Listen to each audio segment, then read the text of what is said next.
और ये सारी चीज़ों का आपके पास ऑफर है कि भाई आप दरियागंज में आके अंसारी रोड पे, इसका एड्रेस हमारे हर वीडियो में स्क्रीन पर दिया हुआ है। बिना अपॉइंटमेंट के, बिना किसी रजिस्ट्रेशन के, बिना किसी आईडी के आप डायरेक्ट आकर वहां पर अपना सामान बेच सकते हैं।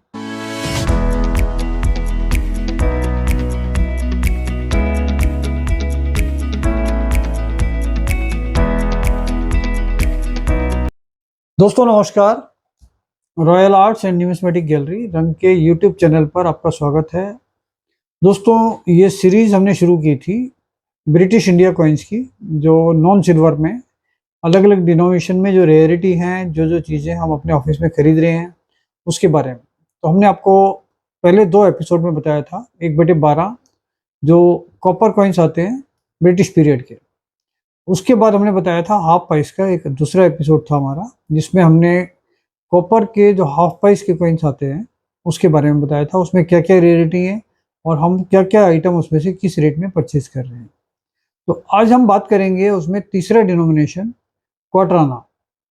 तो क्वार्टर आना जैसे हमारा उस समय का वो 1 पैसे के इक्विवेलेंट होता था क्वार्टर आना। तो आना सिस्टम था, आना सीरीज थी, उस टाइम पे ये डेसिमल सिस्टम नहीं था। तो क्वार्टर आना सबसे ज़्यादा सर्कुलेशन में रहने वाला एक कॉइन था। जैसे आप मानकर चलिए कि अभी 1 रुपए का कॉइन जो सबसे ज़्यादा सर्कुलेशन में है, उसी तरीके से क्वार्टर आना उन दिनों में सबसे ज़्यादा सर्कुलेशन में रहता था और ये कॉपर का होता था। तो इसमें भी ईस्ट इंडिया कंपनी 1835 का ये कॉइन था सबसे पहला इसमें ब्रिटिश पीरियड का। उसके बाद 1835 के बाद इसमें 1857, 1857, 58, इसमें 1835 का तो इसमें मद्रास मिंट भी आता है और इसके बाद इसमें बॉम्बे कलकत्ता भी आता है। इसमें 1857, 1858, 1857, 58 ये दोनों कॉइन ही इंग्लैंड से बनकर आए थे। इसकी मिंटेज इंडिया के अंदर नहीं थी और ये सारे के सारे इंग्लैंड मिंट आते हैं। और इसके अंदर 1857 जो था वो एक रेयर कॉइन है और बहुत कम वो मिलता है अच्छी कंडीशन में। रनिंग कंडीशन में तो फिर भी मिल सकता है, लेकिन अच्छी कंडीशन उसकी काफ़ी रेयर होती है।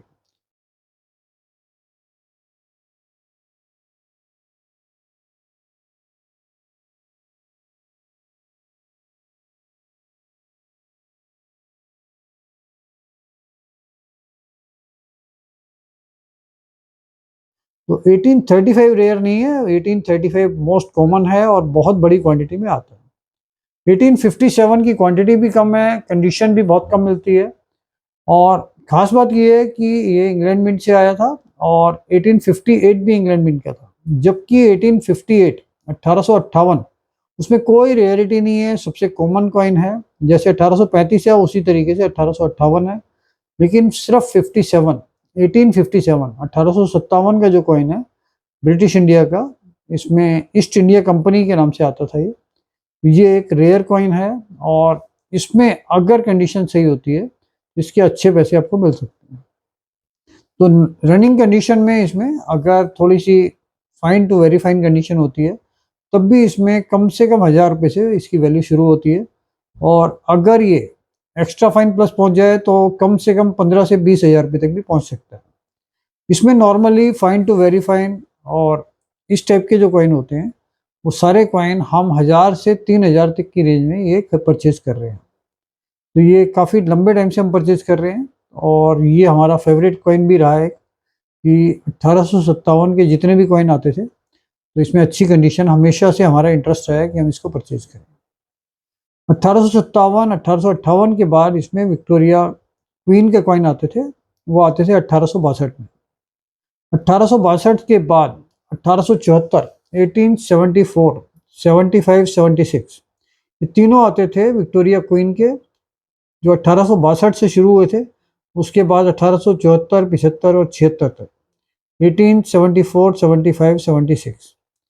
इसके बाद 1877 में विक्टोरिया एम्प्रेस के कॉइन आते थे जो 1901 तक थे। बहुत सारे कॉइन हमारे पास विक्टोरिया के आते हैं जो 1902 के आते हैं, जबकि वो एग्जिस्टेंस में नहीं थे और विक्टोरिया क्वीन की 1901 के आसपास में डेथ हो गई थी और 1902 में कोई कॉइन बना ही नहीं था। तो सब फेक कॉइन आते हैं 1902 के जो भी आते हैं, चाहे वो एडवर्ड के हैं और चाहे वो विक्टोरिया एम्प्रेस के हैं। इसके अंदर विक्टोरिया में 1874, 1875 ये भी कुछ कॉइन कम मिलते हैं, और कंडीशन तो जनरली इनकी कम मिलती है। तो 1862 बहुत कॉमन है, जिसकी वैल्यू आप मान कर चलिए कि हमारे यहाँ 10-15 रुपए से शुरू होके और 200-300-400 रुपए तक जाता है, जिसमें ड्रेस पैनल क्लियर हो तब जाता है वो 200-400 रुपए का। अदरवाइज 10-20 रुपए से शुरू हो जाता है, हम आपको 20-25 रुपए में वो दे भी सकते हैं।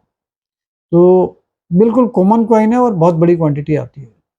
उसके अंदर बॉम्बे मिंट का एक आता है, वो रेयर वैरायटी होती है उसके अंदर, जिसमें डेट के नीचे एक डॉट आता है।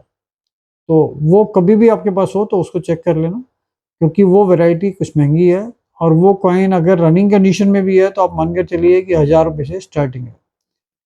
तो 1862 का जिसमें डेट के नीचे डॉट आता है, वो एक रेयर वैरायटी है, और कंडीशन बहुत अच्छी होगी तो 4-5 हज़ार का भी आराम से बिक सकता है। इसके बाद 1874-75 क्वार्टर आने में ये कॉइन भी अच्छे होते हैं, इनकी वैल्यू भी कॉमन से ज़्यादा होती है। तो ये कॉइन भी 50 रुपये से 150 रुपये नॉर्मल रनिंग कंडीशन के रेट है, जिसमें आप मिनिमम 50 रुपये आपको मिल सकते हैं, जिसमें डेट वगैरह आपको क्लियर दिख रही हो, 1874, 1875। और ये हम रेगुलर परचेज भी करना चाहते हैं और कर भी रहे हैं। 1874-75 के बाद 76 बहुत कॉइन आता है, क्वांटिटी में आता है, लेकिन इसमें बॉम्बे मिंट का महंगा होता है। 1876 बॉम्बे मिंट, और ऐसा नहीं है कि इसमें भी वही पैटर्न हो जैसा कि हम रिपब्लिक इंडिया में देखते हैं, कि हैदराबाद के लिए डेट के नीचे स्टार होता है, और डेट के नीचे अगर डॉट होता है, डायमंड होता है, तो बॉम्बे मिंट है, नोएडा है तो राउंड डॉट है। इस तरीके का प्रोविजन ब्रिटिश इंडिया के कॉइन्स में बहुत कम देखने को मिला है। उसमें अलग अलग चीज़ें, अलग अलग पैटर्न, अलग अलग मिंट मार्क होते थे, और इस तरीके से करते थे कि जैसे उसके डिजाइनिंग में ही वेरिएशन करते थे। वो कि जो कॉइन का डिजाइन होता था ना, वो उसमें मिंट के हिसाब से उसमें वेरिएशन होते थे। कुछ वेरिएशन उन्होंने वेट के हिसाब से, कुछ साइज के हिसाब से, और कुछ में ड्रेस पैनल के हिसाब से चेंज किया उन्होंने, और कुछ में जो विक्टोरिया लिखा होता है, विक्टोरिया क्वीन या विक्टोरिया एम्प्रेस लिखा होता है, उसके डिस्टेंस से, और कुछ में जो फ्लावर पैटर्न होता है उसमें जो लीफ होती है उसको आगे पीछे करके, मतलब इस तरीके से उन्होंने बनाया है कि उस समय पे अगर कोई डुप्लीकेसी करना चाहता हो उन कॉइन की तो बहुत मुश्किल था, और किसी को जल्दी से समझ में ही नहीं आता कि भाई इसमें वेरिएशन क्या है और क्यों है। तो ब्रिटिश इंडिया में मिंट फाइंड आउट करना एक डिफिकल्ट है, लेकिन जब हम डिटेल में जाएंगे तो हम आपको इसको बताएंगे कि इसमें कौन कौन सी मिंट कैसे कैसे आप देख सकते हैं। तो इसके अंदर 1874-75 के बाद 76 इसमें कॉमन है, 77 इसमें कॉमन है, महंगा नहीं है। 76 में बॉम्बे मिंट अच्छा है, जिसमें जो उसमें पैटर्न में फ्लावर आता है 5 लीफ वाला, वो 1 के नीचे स्टार्ट होता है, तब वो बॉम्बे मिंट होता है। तो वो एक पैटर्न आपको दिखा सकते हैं बाद में, उसके बारे में डिटेल में डिस्कशन करेंगे।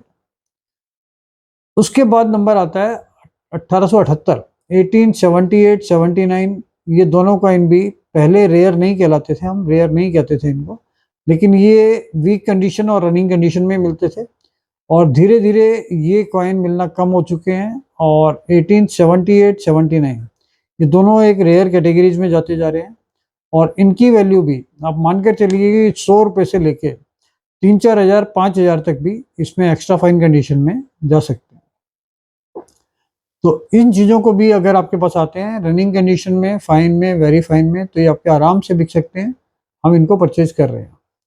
1880 ये पहले से डिक्लेयर्ड कॉइन है कि ये एक रेयर कॉइन है, लेकिन इसकी वैल्यू भी स्टार्टिंग से हम देख रहे थे कि पहले हम इसको 800 से 1000 रुपये लेते थे, और नॉर्मल कंडीशन में ये 500, 600, 800 रुपये में हमें मिलता था।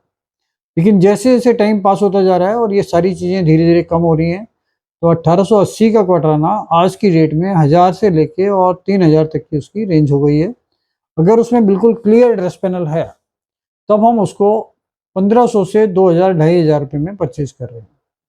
तो ये इसका एक प्रॉपर प्राइस है, और आप कभी भी हमें बेच सकते हैं, और आपको चाहिए हो तो ये हम बेच भी सकते हैं। 1880 के बाद इसमें 82 भी कुछ शेयर डेट होती है, 81 इसमें बनाई नहीं है। 82 के बाद इसमें 85 भी कम डेट आती है, जैसे 78, 79 है उसी तरीके से इसमें 1885 के कॉइन्स हैं जो कम मिलते हैं, और अच्छी कंडीशन में तो कम मिलते हैं। तो इसकी वैल्यू भी 150 रुपये से 500 रुपये तक मैं एक जनरल बता रहा हूँ, कि इतनी वैल्यूएशन इसकी आराम से मिलती है। और क्योंकि क्वार्टर आना एक बहुत बड़ी क्वांटिटी में सर्कुलेशन में था, तो इसलिए कॉमन क्वार्टर आने की वैल्यू उतनी ज़्यादा कभी नहीं आती थी। तो विक्टोरिया में ये जो डेट्स मैंने आपको बताई हैं ये महंगी है। इसके अंदर 1898 भी एक रेयर कॉइन आता है, उसकी वैल्यू भी 1000-1500 से शुरू होके 7-8 हज़ार रुपये 10 हज़ार तक भी जाती है। वो एक पहले से ही declared rare coin 1898 1898 quarter anna. इसके बाद इसमें एडवर्ड 7 आता था। एडवर्ड 7 में जनरली बुक वाले जो भी आदमी बुक लिख रहा है वो 1909 को रेयर कैटेगरी में डालते हैं, जबकि उतना रेयर वो नहीं है और वो अवेलेबल बड़ी क्वांटिटी में है। तो हम 1909 का जो क्वार्टर आना है वो 100, 150, 200 रुपये से ऊपर नहीं ले रहे हैं, क्योंकि बहुत सारे लोग बहुत सारे क्वांटिटी में वो पीस ला रहे हैं। तो हमारी परचेजिंग, हमारे पास ऑलरेडी उसकी क्वांटिटी बहुत बड़ी है, तो वो चीज़ें हम बहुत ज़्यादा नहीं लेते। 1909 का क्वार्टर आना। और 11 की भी यही पोजीशन है। 1911 के भी बहुत बड़ी क्वांटिटी है और वो बहुत सारे लोग लेकर आते हैं। उसमें कुछ वैरायटी आती थी जो महंगी आती थी, लेकिन वो वैरायटियाँ नहीं मिलती हैं, बहुत कम होती हैं। तो 1911 का भी हम 50 रुपये से 150 रुपये तक ले रहे हैं। अगर कंडीशन बहुत अच्छी होती है तब उसको 250, 300 रुपये, 400 रुपये तक हम ले रहे हैं। अदरवाइज हमारी परचेजिंग उसकी बहुत कम है। इसके बाद इसमें जॉर्ज पंचम में ही 1916 का आता है। वो एक स्केयर टू रेयर कॉइन है और उसकी वैल्यू भी 500 रुपये से लेके और 1500 रुपये तक जा रही है। अभी पहले तो हम इसको क्वांटिटी में लेते थे। ऐसा भी था कि अब 4-5 साल पहले मेरे पास 200-300-400 कॉइन का एक लॉट आया था, जिसके लिए उन्होंने हमारे से 370 रुपये का ऑफर दिया था पर कॉइन का। लेकिन आज की डेट में वो चीज़ें उतनी अवेलेबल नहीं है और 500 रुपये से 1500 रुपये तक इसका एक नॉर्मल रेट चल रहा है 1916 का क्वार्टर आना। इसके बाद इसमें 1924 भी आता है, जिसकी वैल्यू 100 से 200 रुपये तक है, बहुत ज़्यादा नहीं है। इसके बाद उसमें 1941 का एक कॉइन आता है। 1941 में बॉम्बे मिंट। 1941 बहुत सारे लोग ले आते हैं, क्योंकि हमने पहले भी काफ़ी वीडियोस में बताया है कि 1941 एक रेयर कॉइन होता है, लेकिन बहुत महंगा नहीं है। लेकिन 1941 के बहुत सारे कॉइन बहुत सारे लोग लेकर आते हैं हमारे यहाँ बेचने के लिए। तो मैंने उनको बार बार बताया है कि 1941 में जो 1 क्वार्टर आना लिखा हुआ है, 1 के ऊपर, एन के बिल्कुल ऊपर एक डॉट होता है जो बॉम्बे मिंट का मार्क होता है। तो इसमें आप इजीली डॉट देख सकते हो। 1 के ऊपर, एन के ऊपर जो डॉट है, अगर वो डॉट है तब वो बॉम्बे मिंट है 1941, तो तभी वो रेयर है, अदरवाइज वो रेयर नहीं है। तो ये कुछ वैरायटी थी जो रेयर थी। 1941 का जो क्वार्टर आना है उसकी वैल्यू पहले 800 से 1000, 1500 होती थी, अब वो 2-2.5 हज़ार तक पहुंच गया है। तो हम उसको 1000, 1500, 1800 तक ले रहे हैं एज पर कंडीशन, और उसका एक नॉर्मल प्राइस इससे ज़्यादा नहीं होता है। तो 1941 भी अगर आपको मिलता है तो हम उसको परचेज कर रहे हैं।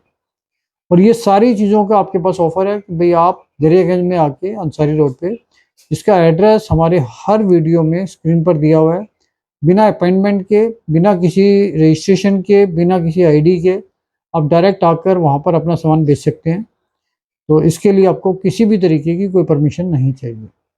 तो इस टाइप के वीडियोस को, इस टाइप के चैनल को लाइक कीजिए, शेयर कीजिए, सब्सक्राइब कीजिए, जिससे ज़्यादा से ज़्यादा लोग चीटिंग फ्रॉड से बच सकें और इन चीज़ों का फ़ायदा उठा सकें। Thank you.